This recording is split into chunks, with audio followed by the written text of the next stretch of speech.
Stock जो कि पिछले लगभग एक महीने से चर्चा का विषय बना हुआ है, अपनी अर्निंग्स के बाद आज थोड़ा सा फ्लैट है, थोड़ा सा नेगेटिव है, but Shri Rakesh Sharma ED Bajaj auto, इनसे एक हम बातचीत करेंगे। और बिग मार्केट वॉइसेस की कड़ी में आज Rajesh Kothari MD Alf Accurate Advisors के हमारे साथ मौजूद होंगे, अल्फ एक्यूरेट एडवाइजर्स के मौजूद होंगे, उनसे करेंगे बातचीत राजेश कोठारी से। अनुज, बट इंडिसेस थोड़ा रेस्ट लेते हुए, और देखिए निफ्टी ने वो 17,700 की सबसे बड़े पुट राइटर्स की ट्रैजेक्टरी को छूकर एक पुल बैक फिर दिया। अनुज। बिल्कुल वीरू, और बिल्कुल एग्जैक्टली आज सुबह हम जो रणनीति डिस्कस कर रहे थे वो मोरलेस यही थी कि इस जोन में एक बार शायद मार्केट डिफेंड करेगा उस जोन को, अगर ये जोन आपको मिलता है तो। और आज पूरी ट्रेड 17,700 के पुट और 17,800 की कॉल, ये जो एक ऑप्शन का जोन है, इसके इर्द गिर्द अगर आप स्मार्टली इस रेंज को प्ले अप कर सकते हैं तो वो ट्रेड आपके लिए अच्छी रहेगी। चलिए एक काम करते हैं, जैसा वीरू बता चुके हैं, अब हमारे साथ एक फ्रेश पैनल जुड़ने वाला है। आज हम दो गेस्ट को रखने वाले हैं क्योंकि आज हम बोर्ड रूम भी करने वाले हैं, तो अमोल को जोड़ लेते हैं हमारे साथ। अमोल अठावले जुड़ गए हमारे साथ। Amol, good morning. आपका व्यू इस समय मार्केट को लेकर और आपकी इस समय की ट्रेड्स।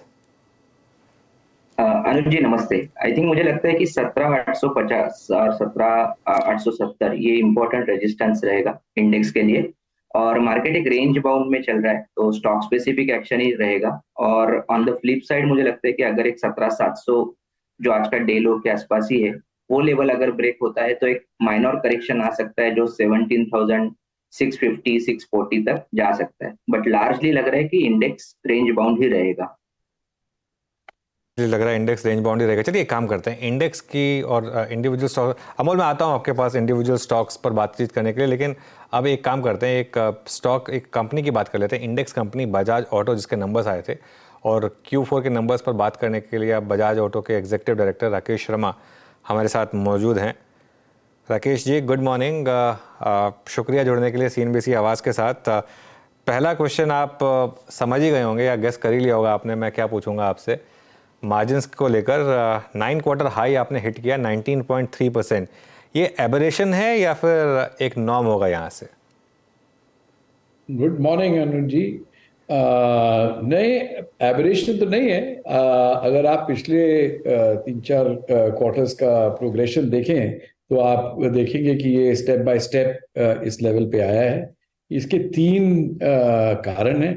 पहला कारण तो ऑफ कोर्स ये है कि जो इंडियन रुपी में थोड़ा सा डिवैल्यूएशन हुआ है उसका बजाज ऑटो को फायदा होता है, लेकिन अभी एक्सपोर्ट्स डाउन है तो फायदा थोड़ा कम हुआ है, बहरहाल फायदा जरूर हुआ है। दूसरा इसका एक्सप्रेशन ये है कि हम लोगों की अप्रोच रही है काफी क्वार्टर्स से कि जो भी कॉस्ट इंक्रीज आए हैं हमने उनको पास ऑन किया है मार्केट में। प्राइस बेसिस पे हम लोग ने ज्यादा खेल नहीं खेला है। ये OBD2 रिलेटेड कॉस्ट इंक्रीजेस जो भी थे अभी अप्रैल में, आप देखेंगे हम लोगों ने वो भी उनको भी लेके प्राइस इंक्रीज किया है। तीसरा और सबसे महत्वपूर्ण कारण ये है कि जो हमारा मिक्स है वो higher EBITDA, higher profitable products की तरफ उसका रुझान है, क्योंकि पिछले 1-2 साल से हम लोग 125cc प्लस सेगमेंट पे फोकस कर रहे हैं, जहां पे प्राइसिंग, मार्जिन्स ये सब बेहतर है। 3 व्हीलर बिजनेस भी बहुत ही अच्छी तरह से वापस आया है। हमारा एक कमांडिंग मार्केट शेयर है अब 78% का। जो CNG 3 व्हीलर है वो बहुत प्रॉफिटेबल प्रोडक्ट है, उसमें हमारा 80% के करीब मार्केट शेयर आ गया और वो मार्केट बनता जा रहा है। तो ये एक और कंट्रीब्यूशन है मिक्स को रिच बनाने का। तो ये 3 कारण हैं, और ये 3 कारण इस तरह के हैं कि ये एबरेशंस नहीं कहा जा सकता। ये कंपनी की जो स्ट्रेटजी और जो अप्रोच है उसके आउटकम्स हैं। ये प्रोडक्ट के ऊपर डिपेंडेंट है और ये जो अप्रोच है कंपनी की उसके ऊपर डिपेंडेंट है।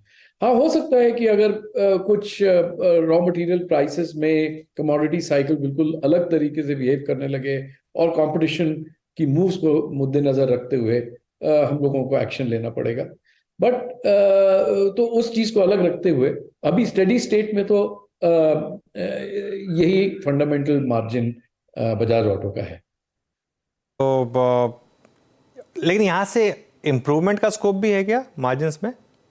देखिए अनुज जी, आप जानते हैं कि बजाज ऑटो का मार्जिन जो है बहुत ही कॉम्प्लेक्स चीजें, इसमें बहुत सारे चीजें जुड़ी हुई हैं। Exports, 3 wheeler business, motorcycle business, और ये सारी चीजें अभी इक्विलिब्रियम में नहीं है, एक संतुलन में नहीं है, क्योंकि आगे के क्वार्टर्स में इनमें कुछ चेंज आ सकता है। फॉर एग्जांपल अभी अफ्रीका बहुत कम है, अगर अफ्रीका सडनली 2-3 महीनों में बढ़ने लगा तो वहां का मार्जिन जो है वो एवरेज मार्जिन से कम है, तो उसका थोड़ा सा झुकाव रहेगा मार्जिन के ऊपर। लेकिन एक्सपोर्ट्स बढ़ेंगे तो डॉलर की वजह से थोड़ा सा बेटर रहेगा। लेकिन जो फंडामेंटल चीज है कि मिक्स बढ़ता रहेगा और अच्छा मार्केट शेयर मेरे ख्याल से उसमें वो बढ़ता रहेगा, और हमारी जो प्राइसिंग की अप्रोच है वो हम बरकरार रखेंगे। उसके बाद क्या बैलेंस होता है किस बिजनेस में, वो कहना जरा मुश्किल है, लेकिन इस लेवल पे तो स्टेडीनेस है। ओके अच्छा, एक चीज़ आपने कही थी क्योंकि आपने एक्सपोर्ट्स की बात की, और एक्सपोर्ट्स काफ़ी बड़ा हिस्सा है बजाज ऑटो का, और काफ़ी एक्चुअली बजाज को जो प्रीमियम वैल्यूएशन मिलती है उसमें एक रीज़न आपके एक्सपोर्ट्स को लेकर भी है। और आपने कहा था कि बॉटम आउट हो चुके हैं एक्सपोर्ट्स, और अब यहाँ से जुलाई क्वार्टर से इम्प्रूवमेंट देखेंगे। क्या आप उस ट्रैक पर ठीक ठाक चल रहे हैं आप? देखिए, ये आशा है। जो फैक्ट है वो ये है कि Q4 में रिटेल लेवल पे तकरीबन हर देश में, और मार्च के नंबर्स अगर मैं देखूं तो हर देश में रिटेल लेवल मार्च फरवरी से बेहतर था और फरवरी जनवरी से बेहतर है। तो एक छोटा सा ट्रेंड देखने को आ रहा है। अब ये सस्टेन होता है कि नहीं ये देखना है। लेकिन जो दूसरा इशू है एक्सपोर्ट्स में वो है डॉलर अवेलेबिलिटी का। कितने सरलता के साथ जो बैंक्स और हमारे पार्टनर्स हैं वो लेटर ऑफ क्रेडिट खोल सकते हैं, कंफर्मेशन चार्जेस क्या है, वो अभी भी मुश्किल है, क्योंकि सेंट्रल बैंक्स इमर्जिंग मार्केट्स में उन लोगों ने एक कॉशियस टाइप का रुख बनाया हुआ है, क्योंकि ये डॉलर वोलेटिलिटी है, वो अपने डॉलर्स फूड ड्रग्स इन सब चीजों के लिए सेफ रखना चाहते हैं। तो अवेलेबिलिटी इस तरह के ट्रेड के लिए कम है। अब ये कब खुलेगी, इसकी क्या टाइमिंग है? डिमांड तो वापस आती नजर आ रही है। एक टाइम था, पिछले साल ही हम लोग 2 लाख गाड़ियां बेचते थे, और वो वाटर मार्क पे हम पहुंच चुके हैं, और वो फिर से आएगा। बट टाइमिंग क्या है, ये डॉलर कितने आसानी से अवेलेबल होंगे लोगों को ट्रेडिंग करने के लिए, उस पर निर्भर है। और उस पर हम लोग का सिर्फ हम गैस कर सकते हैं, एक सेंस ले सकते हैं। कोई लॉजिकल तरीका नहीं है जिसको कैलकुलेट करके आपको बताएं कि प्रिसाइसली 3 महीने में ये ठीक हो जाएगा। ओके अच्छा राकेश सर, नमस्कार। वीरेंद्र बोल रहा हूँ सर, दिल्ली स्टूडियोज से। अब जब आप आने वाले थे ना सर इस कार्यक्रम में, उससे पहले अनुज और मैं बातचीत कर रहे थे। मैंने अनुज से पूछा कि अनुज आपके घर में कौन सा स्कूटर था? उन्होंने कहा मेरे पापा के पास बजाज सुपर था। मैंने कहा मेरे पापा के पास बजाज 150 था, हमारे बजाज चेतक भी था। मैं दरअसल इस पर इसलिए आ रहा था क्योंकि मैं एग्जैक्टली बजाज चेतक के बारे में पूछना चाह रहा था। दरअसल ये जो चेतक इलेक्ट्रिक, इसकी बुकिंग में एक सब्सटेंशियल इंप्रूवमेंट है सर, और थोड़ा बताइएगा कि ये प्रोडक्ट कैसा कर रहा है और आगे क्या डिमांड सिनेरियो लग रहा है इसका, और ईवी के बारे में थोड़ा सा बताइए सर, और कैसे विस्तार करेंगे आप इसमें? देखिए, आप दोनों के पिताश्री ने बहुत अच्छे डिसीजन लिए थे। मेरी आशा रहेगी कि आप भी उन्हीं के कदमों में बढ़ेंगे, और जो ये इम्प्रूवमेंट हुआ है बजाज ऑटो चेतक में, उसमें थोड़ा आपका भी योगदान रहेगा। तो मार्च के महीने में हम लोगों ने सप्लाई चेन को रिस्ट्रक्चर किया, कॉस्ट आर्किटेक्चर है प्रोडक्ट का वो भी चेंज किया, और हम लोगों ने प्राइसिंग चेंज करी प्रोडक्ट की। हम लोगों को ये आभास तो था ही कि चेतक बहुत अच्छी तरह से रिसीव हो रहा है, लेकिन लोग कहते थे कि भाई आपकी गाड़ी 25,000 रुपए ज्यादा है, और ये आम आदमी के लिए बहुत बड़ा डिफरेंस था, even though they were liking the product.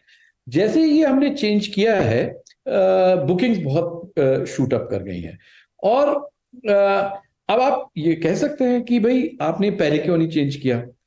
उसमें हमारी ये अप्रोच रही है कि हम चेतक की स्ट्रैटेजी में एक नजर इस बात पे भी रख रहे हैं कि ये लॉन्ग टर्म प्ले है, और अगर फेम रहा, फेम नहीं रहा, फेम कम हुआ, हमको उस दौर के लिए भी अपनी स्ट्रैटेजी को सुरक्षित रखना है। तो इसलिए हम लोगों ने ऑल आउट नहीं किया। हम लोग, क्योंकि हमारी जवाबदारी रहेगी हमारे वेंडर्स को, हमारे एक्सक्लूसिव डीलर्स को जो शोरूम्स बना रहे हैं चेतक के लिए, तो इसलिए हम लोग एक कैलिब्रेटेड तरीके से इसमें आगे बढ़ रहे हैं। जैसे ही हमारे को विजिबिलिटी आई कॉस्ट स्ट्रक्चर की, कंटिन्यूटी ऑफ सप्लाई की, हम लोगों ने प्राइसिंग चेंज की है। और जो प्रोडक्शन कैपेसिटी है वो जून तक मेरे ख्याल से 10,000 तक पहुंच जाएगी, और मेरी आशा है कि जून में डिमांड सप्लाई मैच होने लगेगी। और फिर उसके बाद अभी हम लोग 88 सिटीज में हैं। सितंबर सीजन के पहले तक हम लोग 120 सिटीज में पहुंच जाएंगे। 150 हमारे एक्सक्लूसिव स्टोर होंगे, उनका भी बहुत बड़ा योगदान रहेगा। अभी जैसे आप दिल्ली में हैं, दिल्ली में हमारे 1-2 ही स्टोर्स हैं क्योंकि सप्लाई नहीं थी, हमने प्राइस नहीं चेंज किया था। लेकिन कल हमारा एक और स्टोर का वहां इनॉग्रेशन है, हम लोग 8-9 स्टोर खोलेंगे दिल्ली में, उससे फिर और डिमांड कैप्चर होगी। तो हम लोग की ऐसी आशा है कि चेतक अब स्केल अप फेज में पहुंच गया है और हम हायर और हायर वॉल्यूम्स देखेंगे इसके। ओके वीरेन, बिल्कुल आपने नॉस्टैल्जिक कर दिया। वैसे आज मुझे जैसे कहते हैं ना, सिर्फ यादें रह जाती हैं वो। और हाइट के हिसाब से स्कूटर थे, बजाज प्रिया 3 गियर का स्कूटर था, बजाज सुपर था और बजाज चेतक। और चाचा जी के पास बजाज चेतक था क्योंकि उनकी हाइट ज़्यादा थी। पापा ने सुपर लिया था क्योंकि थोड़ी सी हाइट कम थी। बिल्कुल, क्या बात है, आपने उस नाजुक उम्र में भी ये सब समझ लिया। This is fantastic. वो पापा ने सिखाया था सर स्कूटर चलाना भी, तो इसके लिए याद है। राकेश सर, मैं बताऊं, अनुज हैं बैठे हुए, मैं यहाँ बैठा हूँ, मैं बता रहा हूँ, हम अच्छी अच्छी गाड़ियाँ रखते हैं, भविष्य में शायद और महंगी गाड़ी लेंगे, लेकिन पिताजी का वो स्कूटर और उसके आगे खड़ा होना, बीच बीच से उनके हाथ उंगलियों से हटा के वो हॉर्न बजाना, जब वो ड्यूटी से आते थे उनका हॉर्न जो था वो जहन में होता था, उससे अच्छी सवारी दुनिया में कोई नहीं होगी, यकीन मानिए। क्यों अनुज? एब्सोल्युटली वीरू, बिल्कुल। और मैं पापा ने भी जब वो स्कूटर लिया था उसकी एक अलग खुशी थी। वो मतलब उस समय में साइकिल से स्कूटर पे माइग्रेट करना एक एस्पिरेशन था वो। और वो जो एडवर्टाइजमेंट था ना, हमारा बजाज, मैं मतलब ये इसलिए नहीं कर रहा हूँ कि आज राकेश जी यहाँ बैठे हैं या फिर मैं राजीव बजाज जी से भी एक पर्सनल बात करता रहता हूँ। वो जो हमारा बजाज वाला एक एडवर्टाइजमेंट था ना, वो एक स्पिरिट को बिल्कुल बखूबी वो करता था। बस एक चीज़ थी, वेटिंग पीरियड बहुत था उस समय। ऑब्वियसली मार्केट इतनी लिबरल नहीं थी, तो इसके लिए 3-3 साल लग जाते थे आपको स्कूटर मिलने में। वो थोड़ी सी प्रॉब्लम थी, लेकिन अदरवाइज वो ज़माना अलग था। नहीं, बिल्कुल, मैं भी आप ही लोगों की तरह, मेरे भी इसी तरह की मेमोरीज हैं चेतक को लेके। और यही मद्देनजर के लिए देखिए, हम लोग इस दौर में जब आए, हमारा डिस्कशन हुआ था कि चेतक नाम दें कि नहीं दें, क्योंकि घोड़े का नाम है। लोगों ने कहा कि भाई पुरानी गाड़ी इसमें वो होगी, लोगों ने कि विमेन कैसे इसको करेंगी। लेकिन फिर हम लोग ने जब रिसर्च की तो जो आप कह रहे हैं ना, ये बिल्कुल एग्जैक्टली इस तरह की है। तो हम लोग भाई क्यों ना इस तरह की इक्विटी में हम टैप इन करें। इसीलिए हमने बोला कि आप चेतक इस बार बिजली में सवार होके आएगा। हाँ, वो महाराणा प्रताप का घोड़ा था ना।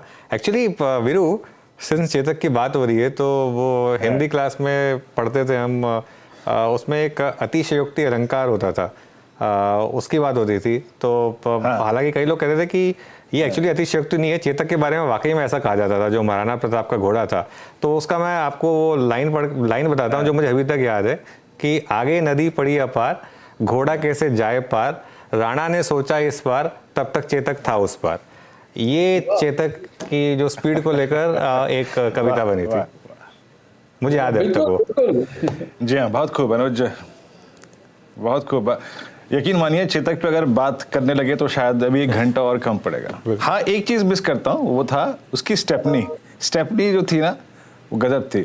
उसके जरिए आप कुछ भी ढो सकते थे चेतक के ऊपर। अच्छा सर, अब एक काम करते हैं, इस गुफ्तगू से बाहर निकलते हैं। एक सेगमेंट जो आपका बहुत, अगर आप देखें, अच्छा कर रहा है, वो है 3 व्हीलर सेगमेंट है। यहाँ पे डिमांड कैसी है और आने वाले 2 क्वार्टर्स में आप यहाँ कैसे स्थिति देख रहे हैं? देखिए, मार्केट में रिकवरी है, लेकिन जो हमारी रिकवरी है वो मार्केट से कहीं आगे है।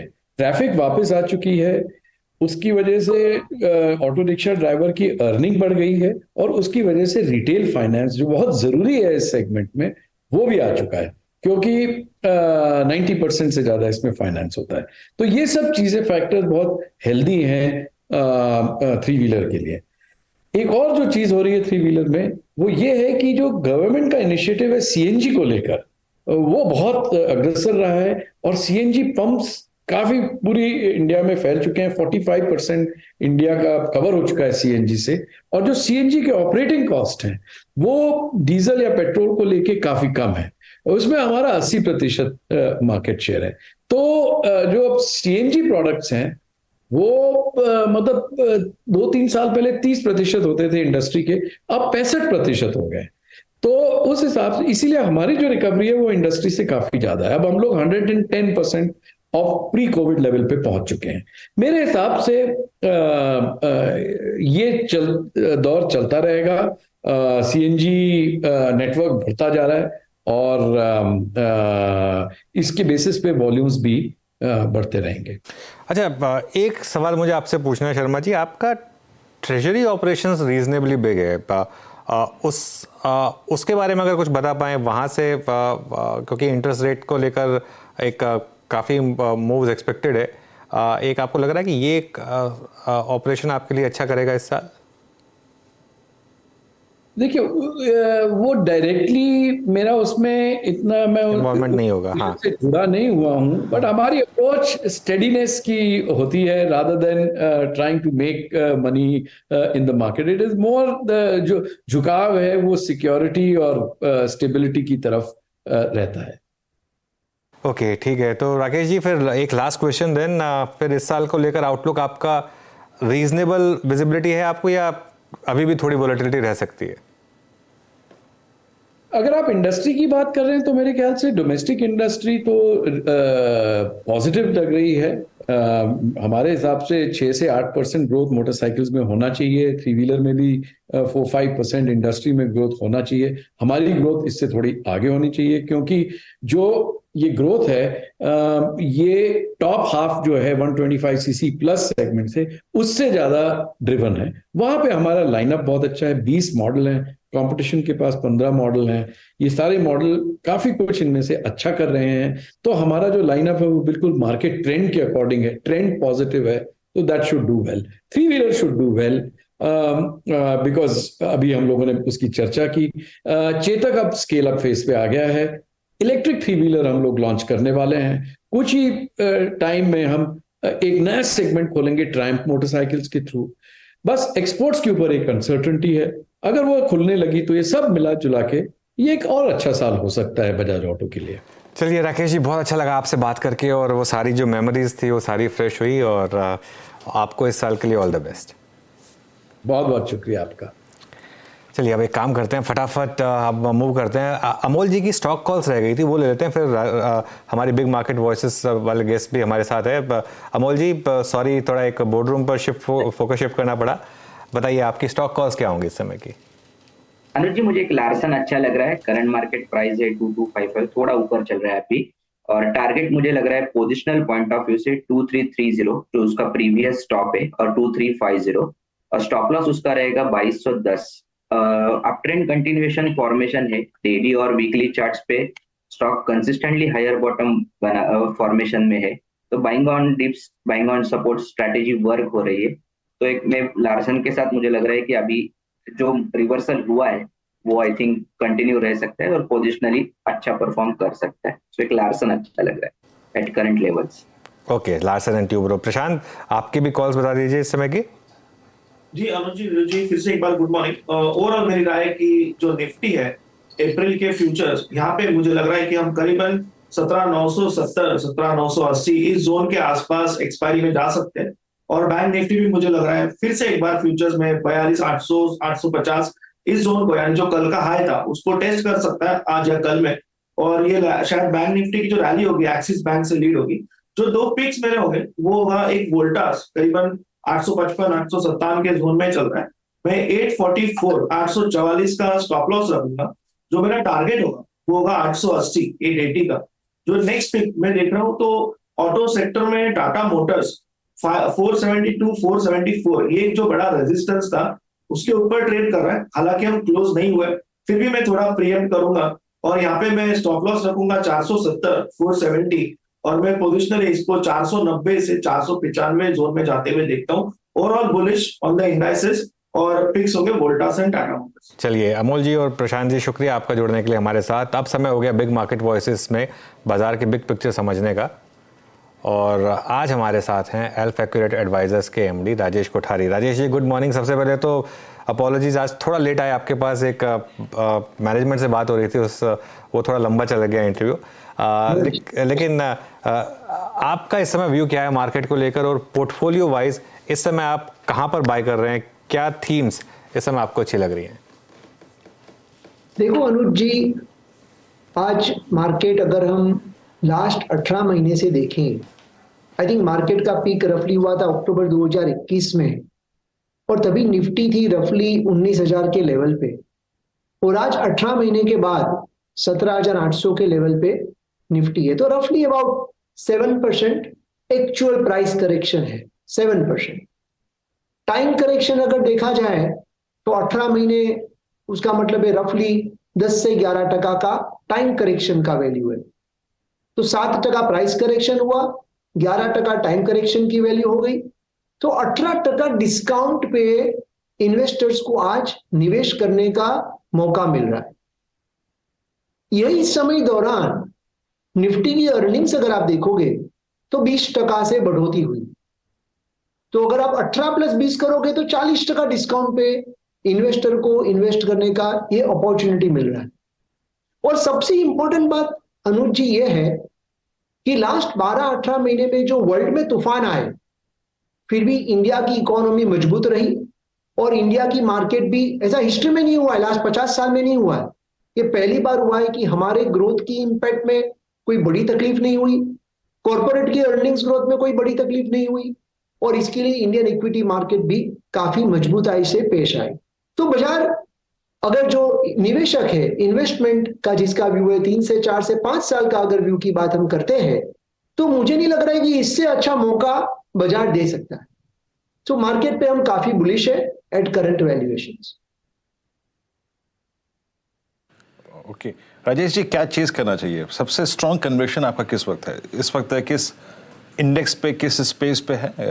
आपकी कन्विक्शन बायर्स में क्या क्या है इस वक्त? देखो, ऐसा है कि हम कभी भी एक सेक्टर पे बैठ नहीं लेते कभी, क्योंकि इंडिया बहुत बड़ा है। इंडिया में ऐसा नहीं कि इंडिया 6% ग्रोथ होता है तो सिर्फ 2 सेक्टर से ग्रोथ हो जाएगा, ऐसा नहीं होएगा। तो we are always believe in diversification, क्योंकि डाइवर्सिफिकेशन एक ही चीज है इक्विटी मार्केट में जो एक फ्री लंच है, बाकी सबकी आपको कॉस्ट चुकानी पड़ती है। Diversification is a free lunch in equity market, so you should enjoy the free lunch. लेकिन अगर आप मुझे कोई स्पेसिफिक थीसिस है, कोई स्पेसिफिक सेक्टर्स है, तो हम कैपिटल गुड्स सेक्टर पे लास्ट 2 साल से काफी बुलिश है, हम काफी ओवरवेट है हमारे क्रॉस पोर्टफोलियो में। Capital goods is one sector which we like. हमें लग रहा है कि कैपेक्स के जो नए पहिए हैं, जो नए ग्रोथ ड्राइवर है, वो काफी स्ट्रांग है। जैसे कि फॉर एग्जांपल डेटा सेंटर, तो ये डेटा सेंटर की कैपेसिटी अगले 4-5 सालों में 3-4-5 गुना हो जाएगी। जैसे फॉर एग्जांपल रिन्यूएबल एनर्जी, तो इंक्रीमेंटल ग्रोथ रिन्यूएबल एनर्जी में ज्यादा नजर आएगा। फॉर एग्जांपल है रोबोटिक्स और ऑटोमेशन, इसमें बहुत बड़ा ग्रोथ आएगा। तो कैपिटल गुड्स रिलेटेड जो सेक्टर है वो बेसिकली हमारे पोर्टफोलियो में ओवरवेट है। दूसरा सेक्टर जो हमें अच्छा लग रहा है वो बैंकिंग एंड फाइनेंस है। हमें लग रहा है कि नॉन फूड क्रेडिट ग्रोथ, एक टेक्निकल टर्म है थोड़ा सा, लेकिन ये बहुत इंपॉर्टेंट जानना जरूरी है दर्शकों के लिए कि नॉन फूड क्रेडिट ग्रोथ सबसे इंपॉर्टेंट है, जो आपका एक लीडिंग इंडिकेटर होता है, और वो लास्ट 13 साल में सिंगल डिजिट रहा था, 4, 5, 6, 7, 8%, नीचे जाके 3% तक पहुंच गया था। लेकिन पिछले 6 से 7 महीने से वो डबल डिजिट हो गया है। That is very important indicator. मैं दोबारा दोहराता हूं, ये non food credit growth last 6 महीने से स्ट्रॉन्ग डबल डिजिट हो रहा है, and that is a very good thing for overall economy and also for the banking sector. Credit cost तो सबको पता है कि काफी नीचे हो गई है, और जो नेट इंटरेस्ट मार्जिन जो है वो थोड़े ये लेवल से नीचे हो सकते हैं, लेकिन फिर भी काफी स्ट्रॉन्ग रहेंगे। तो ये मुझे banking and finance is a second sector. और third sector on which we are bullish is the consumer space. और ये सेक्टर में ऐसा है कि लास्ट 1 साल में काफी हेडविंड्स रही इन्फ्लेशन की, जो ये साल टेलविंड्स हो जाएगी। Headwinds will change into tailwinds. तो मुझे लग रहा है कि FMCG sector will also do well, consumer discretionary space also will do well. So these are the few sectors which we like. Okay, चलिए एक फुल डिस्क्लेमर के साथ, अगर राजेश जी कोई रीसेंट स्टॉक जो आपने पोर्टफोलियो में ऐड किया हो जिस पर आप बुलिश हो। अनुज जी, ऐसा है कि मुझे लग रहा है कि this year is not going to be तो मार्केट अच्छा रहेगा, that is a good thing, लेकिन काफी बॉटम अप अपॉर्चुनिटीज मिलेगी। अल्फा फंड मैनेजर्स का ये ईयर रहेगा।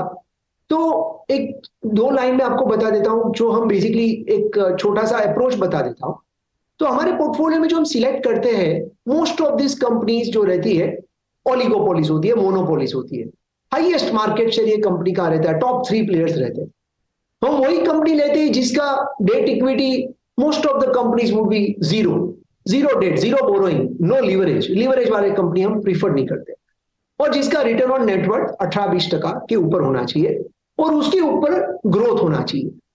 अभी अगर आप चारों फैक्टर को मिला देते हो और उसमें से फिर हमारा जो स्टॉक्स जो नीचे आते हैं बाहर, उसमें से रिसेंटली अगर आप पूछे तो कैपिटल गुड्स में हमने कंप्रेसर पंप वाली एक कंपनी है, मैं नाम नहीं बता सकता हूं, कॉम्प्लायंस रीजंस होते हैं, लेकिन एक one of the largest compressor company on which we are very bullish, one of the companies in consumer space where the unorganized market is very high, the companies into kitchenware, the dining sets वगैरह में जो large player है, that is what we have added in हमारे mid and small के PMS जो triple A budding beast जिसका नाम है, उसमें हमने ऐड किया है। वन ऑफ द कंपनी जो बेसिकली ग्लोबल कंपनी के जो एग्रीकल्चर इक्विपमेंट रिलेटेड इंडस्ट्री है, उसमें अबाउट ग्लोबली 8% मार्केट शेयर ये कंपनी का ऑटो एंसिलरी रिलेटेड सेक्टर है, that is another company which we have added.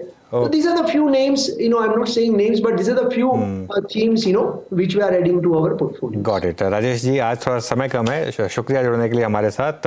और एक काम करते हैं, वीरू और मुझे इजाज़त दीजिए। इस शो में आज काफ़ी अच्छी बातें हुई। निफ्टी का लो 17,711, सुबह हमारी अप्रोच थी 17,675 से 17,725 का जोन अगर आपको मिले इस गैप डाउन में तो वहाँ बाय करिएगा, और प्रॉफिट टेकिंग जोन आएगा आपके लिए 17,800 से 850, और देखते हैं वो जोन आता है या नहीं। बैंक निफ्टी ने भी ब्यूटीफुली डिफेंड किया उस जोन को जो सजेस्ट किया गया था। और अब आगे का काम हम सौंप देते हैं नीरज जी को। Neeraj ji, good morning.